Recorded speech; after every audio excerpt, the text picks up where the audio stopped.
I'm continuing with the story of Elijah. You remember he's staying in the widow's home, and tragically and suddenly her son dies, and she's full of recrimination. She says, "You come here to remind me of my sin." She turns against Elijah. Often people want to turn against somebody when things go wrong. She's also turning against herself. "You reminding me of my sin." The woman is in real tailspin. And Elijah's response we're looking at today is really magnificent. First of all, he takes no offense at her charge of him, which was completely unjustified. But he doesn't argue his case. He doesn't say, "What do you mean? How dare you? I'm the man of God." No, none of that. He takes it. He receives no complaint, no argument, and he lets her problem become his problem. He becomes a true intercessor. Her question becomes his question. He takes the boy and takes him to his bed and lays him on his bed. That's saying, I will take the problem to myself. I am not sleeping tonight if something doesn't happen to this boy. It's one thing to kind of touch your hat to people. "Oh yeah, I'll pray for you."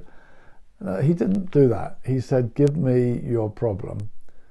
I'll take the problem." That's a true intercessor. That's wonderful compassion.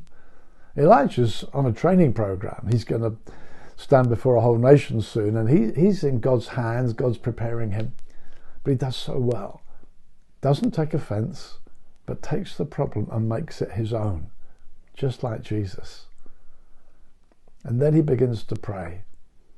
He cries out to God, "Lord, why has this happened? What are you doing, Lord?" And as I say, her problem becomes his problem, and he intercedes and gives himself to prayer. He lays upon the boy. He's unreservedly, wholeheartedly giving himself, fully identifying with this boy in his terrible need. And he prays. And it says he prays 3 times. It's interesting. On Mount Carmel, he's going to pray 7 times. This is a training thing. It's kind of, are you going to stick with it, Elijah? He does. Although there's no record before now of anyone being raised from the dead. This is a new miracle, unprecedented. But he won't let go of God. He lays hold of God. That whole question of prayer, sustained, not letting go, you find it right through the Bible. You find it into the New Testament with Peter in prison. It says the church gathered fervently with prayer, interceding for Peter in prison.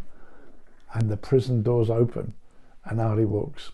Beloved, we need to understand what it is to be unoffended. Offended people are not often people given to prayer. They live with short-term things. If we're going to become people of prayer, there needs to be some peace and joy in our own hearts. We don't pick up things. We don't take offense. No time for that. Elijah is on God's training program. He's been sent to this home to be a blessing. He's going to be a blessing. And he lays hold of God. Triumphantly. The boy is raised and given back to the mother. He didn't come to her home to condemn her, like Jesus didn't come into the world to condemn the world, but that through him the world might be saved. We have a Saviour, not a condemner. God bless you as you fellowship with him and get to know him better through today.